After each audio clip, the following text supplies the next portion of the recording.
Parfois sur les plus jeunes, je me permets gentiment de passer des conseils. J'ai eu des calls, sur une demi-heure de call, je parlais 5 minutes. Alors que je suis le potentiel client. J'ai cherché un free parce qu'ils ont le mindset entrepreneur. Dès le début, qui me montrent, qui me disent si tu bosses avec moi, ça va être carré.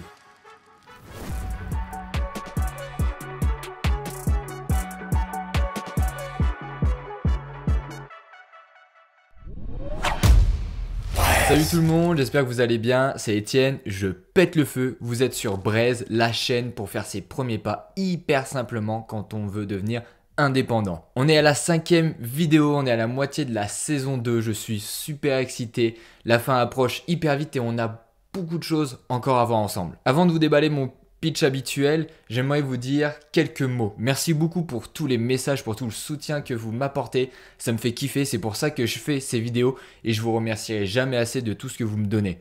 Et ça me fait hyper plaisir quand je vois certains d'entre vous m'envoyer des messages et des screens me montrant que vous avez déjà appliqué certains aspects qu'on a vus dans les vidéos. Je pense notamment à Alexandre qui a déjà envoyé pas mal de mails de prospection, notamment avec les 2 dernières vidéos. Il y a 2 autres personnes, plutôt 2 autres entreprises qui me font kiffer et qui me permettent de réaliser ces 10 vidéos. La première, c'est Indie, une application lyonnaise et gratuite qui permet de simplifier la vie de milliers d'indépendants. Et ils le font de la meilleure des façons possible. Ils automatisent tes déclarations fiscales et ta comptabilité. Tout est dans la description, je te laisse aller checker, il y a un petit code promo dans la bio. Et le deuxième, c'est ComeUp, une plateforme de prestation de services en ligne française qui permet soit en tant que particulier ou professionnel de proposer ses propres prestations de services. Et moi-même, je l'utilise pas mal quand j'ai besoin d'un designer, d'un monteur, etc. Je vais sur la plateforme, tu verras, il y a tout ce qu'il faut. Tout est dans la bio, tu as juste à aller les voir et je les remercie encore énormément de pouvoir me permettre de réaliser ces 10 vidéos. Allez, on va peut-être passer à l'invité du jour. Aujourd'hui, je vais échanger avec Victor. Vous verrez que sous ses allures de surfeur se cache le CEO de Behind the Skills. Et si vous ne connaissez pas encore, je vous conseille de filer sur YouTube, d'aller voir ses vidéos. J'aurais pu interviewer Victor sur comment faire une bonne vidéo, qu'est-ce qui marche quand on se filme face cam, qu'est-ce qui se passe derrière tous ces aspects neurologiques, marketing. Non, j'ai décidé d'interviewer Victor sur comment gérer un rendez-vous commercial. Et pour une raison précise, Victor, c'est pas du tout l'expert pour gérer un rendez-vous commercial, mais par contre, malgré cette lacune, on verra qu'il en a pas du tout, il a réussi à monter un petit bijou d'entreprise. Et c'est ça qui m'intéressait particulièrement. C'est comment, sans maîtriser toute l'expertise technique qu'il y a derrière ces aspects de vente, il a réussi à convaincre ses premiers clients pour pouvoir monter petit à petit l'agence qui est aujourd'hui Behind the Skills. Je vous en dis pas plus, je parle bien trop et je vous laisse avec Victor. Avec Cédric, on a vu comment on construit une offre, à quel prix, on sait ce qu'on vaut, enfin on sait ce qu'on vaut, entre guillemets, on sait ce qu'on veut vendre, d'accord?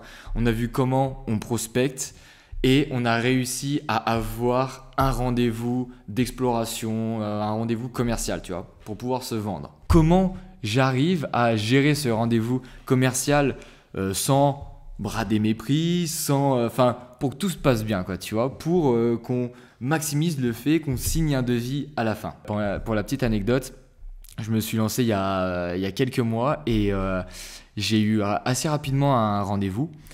Et quand on me pose une date, je me suis posé plein de questions. Je me dis, mais un rendez-vous commercial, est-ce qu'il faut une présentation? Combien de temps ça doit durer? Mais attends, mais là, je dois présenter des prix. Je me suis posé un tas de questions sur la structure en elle-même, tu vois. Toi, à l'époque où tu étais freelance, comment elle s'est passée ta première présentation? Comment c'était? Ouais, c'est une vraie question qui te demande un peu de rentrer en introspection pour t'en souvenir. Tu vois, j'ai du mal à me souvenir exactement, mais déjà, je me souviens, et ça, faut l'avoir en tête, d'une énorme amélioration au fil du temps, tu vois, et de dire, et encore une fois, je répète, de se nourrir de ses pairs, de demander à d'autres free, eux, comment ils abordent le truc, d'aller choper d'autres slides sur Internet, de voir un peu comment c'est construit. Moi, ça m'avait beaucoup aidé. Honnêtement, le premier call, jamais de ma vie, j'ai fait des slides. Alors qu'après, et même aujourd'hui, si je devais le faire pour du consulting ou quoi, je pense que j'arriverai au call avec minimum une dizaine de slides. très épuré, puisqu'en plus, nous, maintenant, on est beaucoup dans une logique visuelle, donc j'ai l'impression de plus savoir le faire. Et je sais, j'ai vu avec l'expérience que tu captes beaucoup plus une personne que sur un call sans visuel, où tu sais pas si tu arrives à capter son attention. Et après, je trouve un premier axe de réponse, c'est sur qu'est-ce qui se dit sur ce premier rendez-vous. J'essayais vraiment qu'il y ait le moins d'échanges entre guillemets en amont, même si c'est pas toujours le plus simple, d'aller très vite vers le rendez-vous. En gros, en amont, de valider mon expertise, utiliser des références. Je bosse pour un tel. Ça fait X années que je fais ça. J'ai accompagné plus de temps. Machin. Je vous propose qu'on se rencontre. Est-ce que je peux venir vous rencontrer? J'ai joué beaucoup comme ça. Et le jour J, j'avais en tête un peu un prix, tu vois, de mes prestats par rapport au temps investi et tout.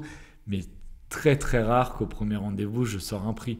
Toujours objectif, je vais chercher un budget. Et ça, c'est deux. Après, j'ai compris, si on parle à des personnes qui font du sales depuis un moment, s'il y en a qui écoutent ça, je pense qu'ils diront pas le contraire. Le côté, tu dois repartir avec un budget, et c'est toujours un peu le jeu. D'ailleurs, on en rigole parfois de dire, et ça coûte combien ta presta?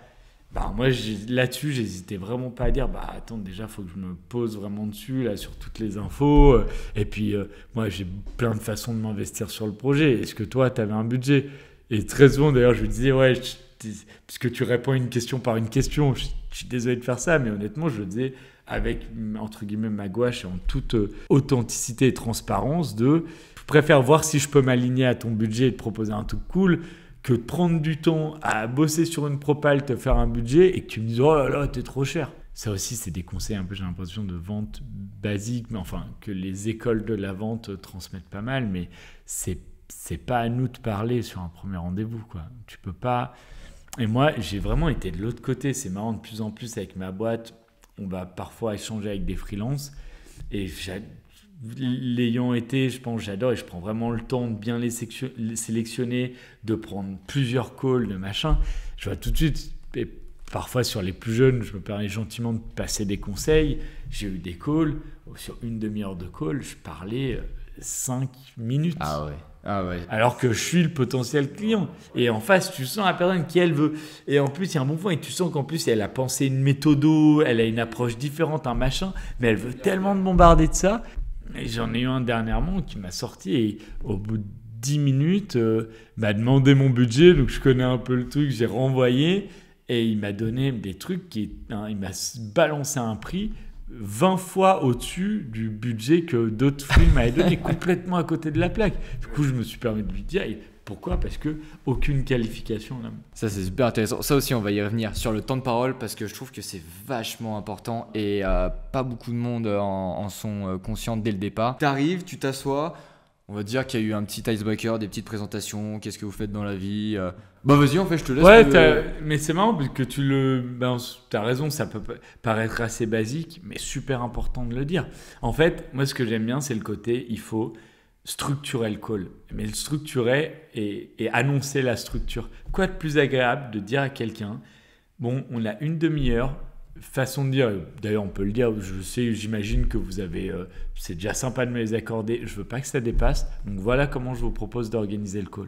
Ça c'est bête, mais moi honnêtement, je le faisais pas au début, je l'ai appris via des potes et faisant également plein de calls aujourd'hui comme plein de gens, bref, c'est tellement rare que quelqu'un au début, c'est toi qui as initié un call, tu commences, parfois il y a même ce moment un peu gênant, non, tu as initié le call, tu attaques, bonjour, je vous propose, on a une demi-heure, je vous propose de structurer comme ça, je vais me présenter, puis après j'aimerais bien que vous vous présentiez pour être sûr d'avoir un peu toutes les infos, et puis après, on peut prendre 10 minutes pour parler de votre business, de vos problématiques. Et puis, je prendrai les 10 minutes restantes pour vous parler un peu plus de mon accompagnement, de comment je fonctionne. Et tu vois, tu cales ça et à la fin, est-ce que ça vous convient? Ouais, mais là, moi, les rares fois où on me l'a fait, tu dis oui, tu te poses un peu dans ton siège là et tu te sens bien. Tu vois, tu te dis ok, lui, là, je suis guidé. Et tout de suite, tu te dis pourquoi on fait appel à des free? On fait aussi appel à des free parce on va chercher une certaine autonomie. Un truc où t'as pas, je vais être un peu cru, mais sinon tu recrutes des gens en CDI.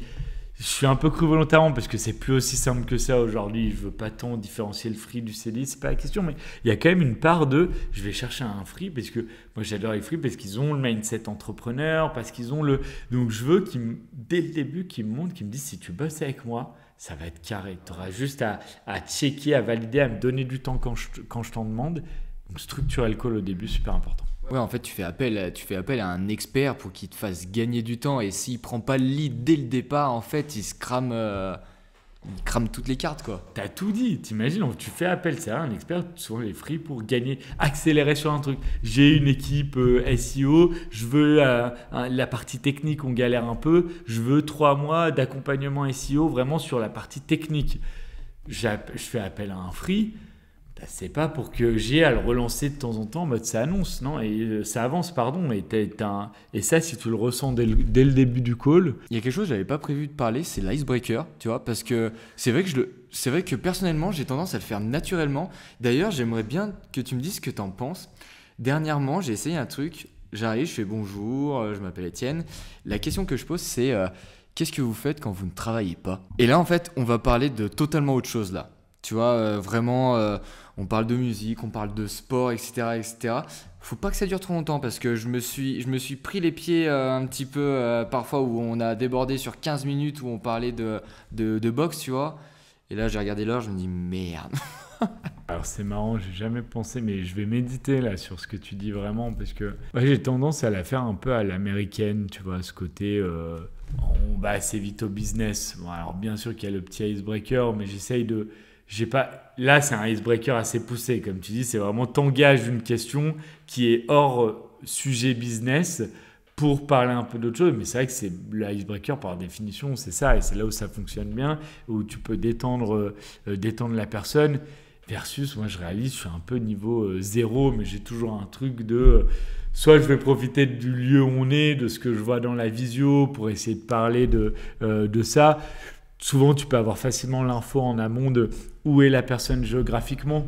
Donc, tu sais, des trucs très basiques de « Ah tiens, c'est comment là à Paris ?» Tu vois, vous avez... Mais en te le disant, je réalise que c'est même pas un icebreaker, quoi. C'est juste pour pas rentrer direct dans le vif du sujet. Vraiment, à timer si on le fait.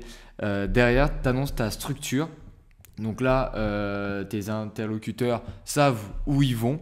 Et là... Qu'est-ce qui se passe après que tu fais l'annonce? Du coup, essayer de respecter le plan dont on a parlé. Tu vois, donc je lance tout de suite, je me présente. Là, il faut avoir bossé un peu dans l'univers un peu start-up. On parle du elevator pitch, mais je pense qu'il est super. Faut qu'il soit écrit quelque part. Bosser un truc où en 30 secondes, tu parles bien de toi et tu donnes les bonnes infos, un peu comme le message de voilà. Ce que je fais, mes références, plein d'éléments de réassurance qui donnent envie à la personne de t'écouter, vraiment, et qui posent le contexte. Et du coup, je renvoie la balle. Tu vois, vraiment, moi et vous pouvez m'en dire un peu plus. Tu vois, laissez. Et à partir de là, pour moi, on parle du temps de parole. Une fois que tu as fait ton elevator pitch de 30 secondes, ta voix, on doit l'entendre que pour poser des questions. Ok. Ah, c'était fini. C'est bon, tu as fait ton elevator pitch. Tu t'es présenté en 30 secondes. Tu as réussi parce que tu as bossé la façon dont tu parles de toi, expliquer un peu ta valeur, enfin, du moins qui tu es derrière. Et encore une fois, c'est l'objectif de ces premiers calls. C'est pas de sortir un prix, une propale, machin. C'est justement de faire la meilleure reco derrière. Pour faire la meilleure reco, il faut un maximum d'infos. Et du coup, poser un max de questions et aller aussi loin que, évidemment, l'entreprise, la problématique du moment, mais comprendre la personne que tu as en face de toi, quel est son plus gros problème. Comment tu peux, tu vois, lui vraiment répondre. Et si tu arrives à choper cette info et que la personne te dit, moi honnêtement, c'est des compétences qu'on les a en interne, mais on est sous l'eau, cette info-là, elle vaut de l'or sur ta propale après, sur l'orientation, parce que du coup, tu vas te vendre d'une autre manière. Tu vas te vendre vraiment sur ton côté autonomie, prendre le projet en main, clé en main. Tu vois plein de termes comme ça, en validant ton expertise, tu vois, versus la personne qui va te dire j'ai du temps, mais je connais pas les sujets. Ouais. Ok, peut-être même qui va dire tiens, en passage, j'aimerais bien apprendre. Là, la personne, si tu lui dis moi, c'est un truc ultra autonomie, clé en main.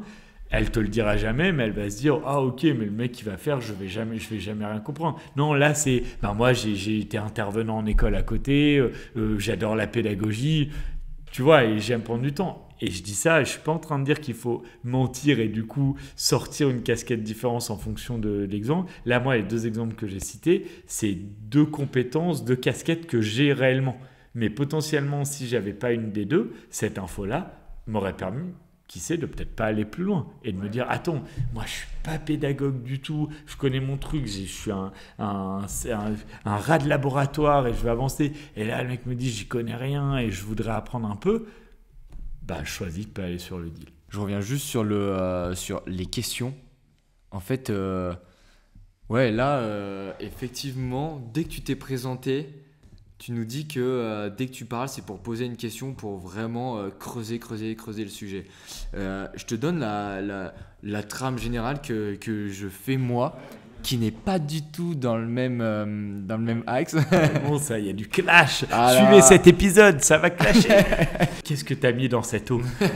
Ce que j'essaie de faire, c'est que j'ai une slide de présentation où je parle, parce que je pars du principe qu'il faut que j'arrive à me vendre. Tu vois, je vends une méthodologie, je présente la méthodologie, une manière d'écrire, je vends la manière d'écrire, etc., etc. Donc j'ai une slide, je dois avoir à peu près 15 slides, tu vois. Et ma règle, c'est qu'à chaque fin de slide, je pose une question. Qu'est-ce que vous en pensez? Est-ce que vous avez des choses à dire? Et parfois, ils disent non, c'est bon, on n'a rien à dire. Donc, je continue. Mais je me fais la réflexion interne, tu vois, où parfois, je vais parler pendant 10 minutes d'affilée. Et je me dis, mais ils n'ont rien à dire. Et même avec mes questions, j'arrive rien à leur faire sortir, quoi. Alors, c'est marrant, pour moi, t'es rendez-vous numéro 2 dans ma façon de faire les choses. Et ça, je le vois très bien en ce moment. Et tu as déjà un super bon tips qu'on ne voit pas assez. C'est rendez-vous numéro 2. Là, tu arrives avec des slides, tu arrives avec une reco, tu arrives avec une méthodo. Tu montres que tu as donné du temps parce que c'est le jeu. Hein. À un moment, si vous pensez signer des clients en ayant juste fait un call, puis derrière, c'est temps. Moi j'y crois, j'ai du mal à y croire et c'est marrant, hein, là sur un sujet j'ai eu plein de free, on a fait ce call 1, ils étaient certes la plupart bons sur les questions, ils chopaient de l'info et tout. Moi je leur demandais une propale, j'étais un peu en plus explicite sur là pour le moment je veux juste des devis, mais c'était, il n'y en a pas un qui aurait dû un peu me forcer la main et me dire ok mais moi par contre je te fais une restitution, j'ai besoin de 30 minutes et juste eux ils m'ont tous droppé un devis et tu vois, ça fonctionne peut-être un peu moins bien versus, il faut, je pense, donner le temps au call 1, faire parler la personne. Et là, tu es en prise de notes et tu poses des questions. Et le mieux, c'est si tu as un peu, à terme, tu as un script de questions pour respecter, ok, je dois comprendre l'entreprise, les problématiques de l'entreprise, la personne à qui je parle, les problèmes de cette personne. Et en gros, à la fin, c'est je dois ressortir avec un budget. Vous ressortirez pas toujours avec un budget, quoique je pense que moi là c'est le côté où je suis pas, je crois que le terme c'est assertif, c'est là où je suis pas un bon commercial, il me manque des choses, c'est que tu vois j'arrive pas à un moment vraiment à couper, à dire bon par contre maintenant il me faut un budget. Et attention, budget, pardon, le gros truc à mettre en gros aussi que j'oublie encore maintenant, c'est pour ça que je fais de moins en moins de sales dans ma boîte sans doute. C'est next step, rendez-vous 2. Tu pars pas du call tant que la personne, il n'y a pas un truc plugué dans l'agenda. Ok, vous êtes dispo, semaine pro, proposition. Le plus simple, semaine pro, même heure. Souvent, c'est pas alambiqué, semaine pro, même heure. Si la personne n'a plus à ce moment-là, souvent elle peut la semaine d'après. Tu remets, t'envoies l'invite en direct. C'est dans l'agenda. Et là, tu as une semaine pour faire, selon moi encore, ce dont tu parlais. Tu arrives. Et là, tu dis, bon, j'ai quelques slides, mais vraiment, l'objectif, c'est que ce soit pas trop long. Et là, souvent, ce qu'on oublie, c'est, tu as raison, entre chaque slide, poser une question. Et souvent, les gens disent, c'est très clair, mais tu les as fait parler. Et là, tu as obtenu quoi? Je trouve que tu as obtenu de l'attention. Tu me fais 10 minutes de presse sans que je parle, je m'endors. Tu me fais 10 minutes de presse où toutes les 30 secondes, voire toutes les minutes, tu me poses une question, même si je te réponds, non, c'est bon, c'est très clair, tu m'as gardé dans le flow. C'est ce que tu disais au début, quoi. C'est un échange. J'avais vu une stat, c'est 80% du temps c'est lui qui doit parler, 20% du temps c'est toi. Donc au bout d'un moment, si le ratio il est vraiment pas bon, c'est que faut que tu te sortes les doigts pour pour équilibrer quoi. C'est quoi la structure de tes slides? La structure, c'était je remettais déjà le contexte qui suit. Tu vois, c'est là où je trouve le fameux elevator pitch dont je parlais. Ça ne veut pas dire que je reparle plus du tout de moi derrière, mais c'est que là, le call 1, pour moi, je ne suis pas là pour parler de moi. Je dois vraiment choper un max d'infos, parce que je sais qu'en call 2, je vais envoyer la patate. Et là, il y a les slides, il y a la photo qui va bien, il y a les refs, il y a, tu vois, un moment, et je remets ce contexte-là. Tu vois, et je voyais que ça jouait de, ok, moi je fais ça depuis X années, j'ai accompagné tel ou tel client, d'ailleurs lui c'est une licorne, tu vois, tu faisais des trucs, je sortais un peu, faut les avoir les refs, mais là je prenais un peu le temps d'envoyer. Slide 2, j'aimais bien mettre, tu vois, remettre un peu le contexte. C'est toujours sympa de montrer à quelqu'un que tu l'as écouté. Donc en gros, toi, tu fais ça, ton entreprise elle fait ça, ta grosse problématique du moment c'est ça, voilà pourquoi tu me contactes. Et ça je le recommande de ouf aussi parce que ça fonctionne, c'est normal quoi. Quel quoi de plus plaisant de se dire, ouais, la personne, ok, c'est bon, elle a compris. Et ce qui est bien là-dedans, c'est qu'au pire, elle peut te dire, attention par contre ça, ok, je réajuste.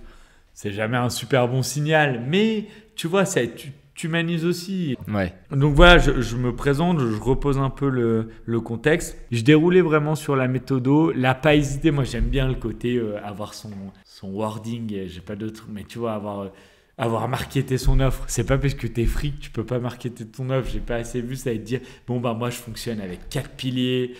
Tu vois, tu limites. Tu pars aussi que tu veux, mais limite, tu leur as donné un nom, quoi. T'as un acronyme avec 4 lettres ou un truc.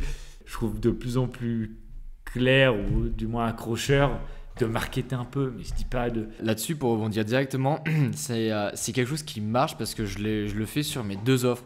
J'ai dit que je vendais 2 packs. Le pack les mains dans les poches et l'autre pack, d'ailleurs, je me souviens plus comment il s'appelle. Mais tu vois, le main dans les poches, il reste dans la tête parce que quand je quitte l'appel et que les clients, on parle par mail, ils me disent, on va partir sur les mains dans les poches. On réinvente rien et tu as une trop bonne idée en faisant ça. Et tu parles d'un autre truc super intéressant, les offres.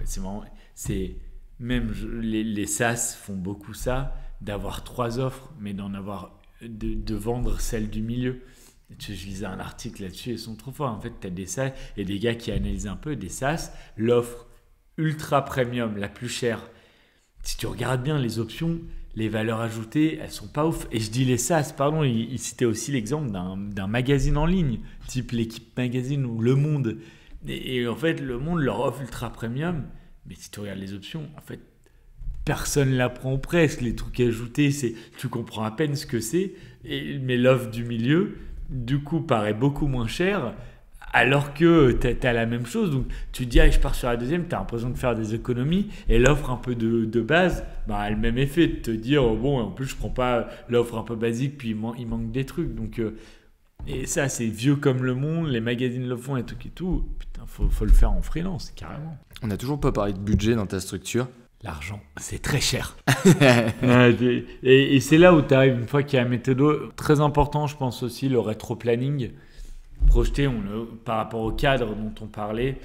Encore une fois, est-ce que c'est applicable à toutes les activités? J'en sais rien, mais j'ai l'impression quand même. Puis je trouve que c'est une bonne transition vers le budget. Tu parles de ta méthode et tu dis voilà combien ça coûte.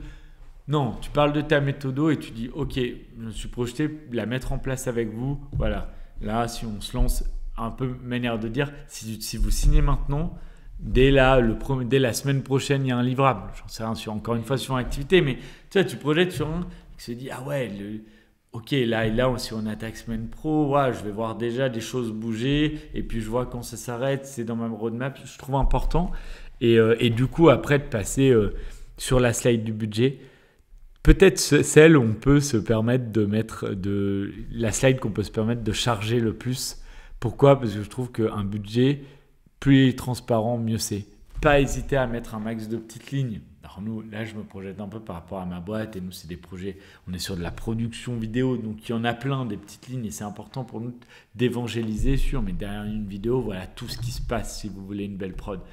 Mais je pense vraiment qu'en free, c'est pareil, tu vois, de dire, je reprends mon exemple de social media management, de pas dire, gestion du compte Facebook, gestion, que dalle, gestion du compte Facebook, ça veut dire quoi ? Modération des commentaires, X publications par jour, X story, optimisation changement, chaque mois, changement de la baseline. tu peux imaginer un tas de trucs évidemment que tu vas faire, mais d'un coup, tu es passé de ok, gestion de la page Facebook 500 balles, bon, ça me paraît cher, à gestion de la page Facebook et il y a 6 sous-tâches, 500 balles. Putain, moins de 100 € la tâche, il est chaud le mec. Donc, et en plus, ça permet vraiment, je trouve, de créer de la discussion derrière, que la personne puisse te dire. Je sais pas, si tu es un peu trop sur le budget, tu te dis, bon, en vrai, ça, le changement de la baseline, je veux bien que tu l'enlèves. Ah, pas de problème. Et du coup, ça te donne une marge de négo. Parce qu'il faut bien avoir en tête qu'un budget, j'ai vécu le cas encore, le cas que je citais là, de la propale qui était bien au-dessus. Quand je lui ai dit, la personne m'a répondu, ah, mais si tu veux, on peut le faire pour 3 000 €.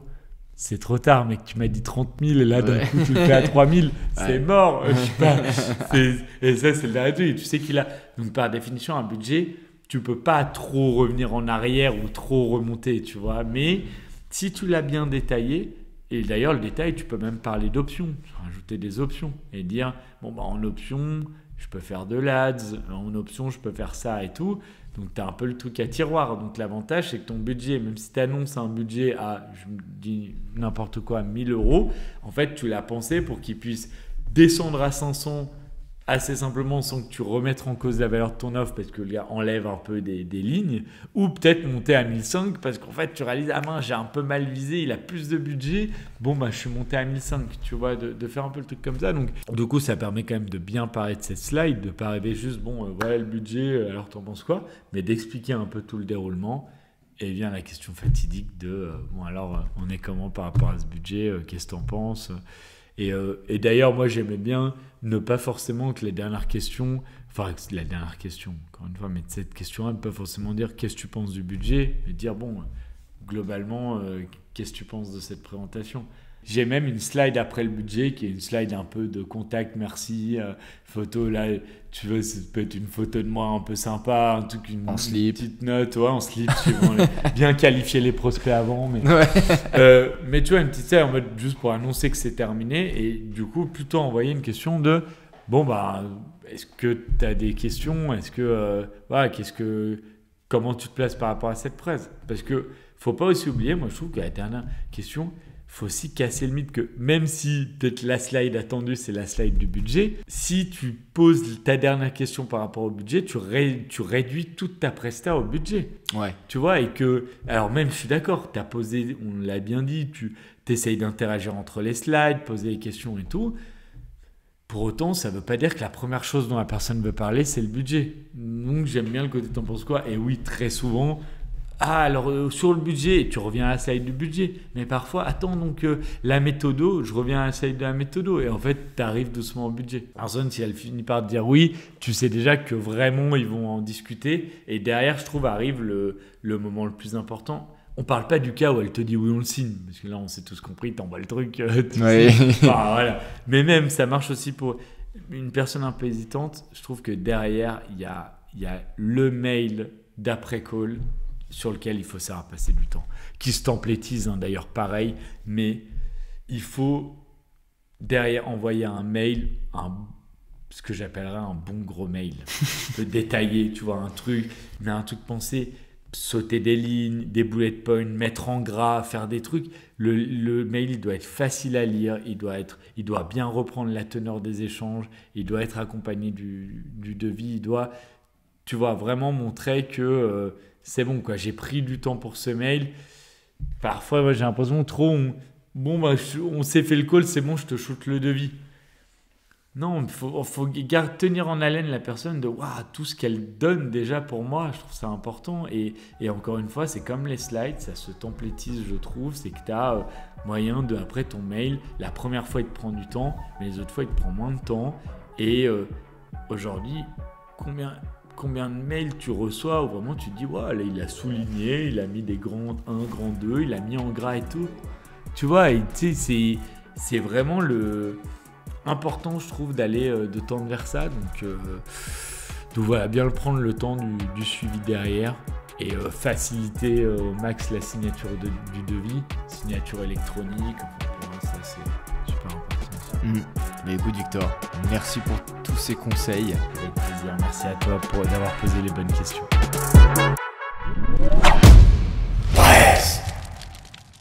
Merci à tous d'avoir regardé cette vidéo, j'espère qu'elle vous a plu. Le reste arrive très vite. N'oubliez pas de liker, commenter, partager, ça me donne un soutien de dingue. Si vous avez des remarques, toujours en commentaire. Je vous invite aussi à aller voir mon profil LinkedIn où je poste régulièrement sur quelques astuces supplémentaires qu'on peut voir dans les interviews sur le podcast, sur comment gérer sa vie d'indépendant. Je vous remercie et je vous dis à la prochaine.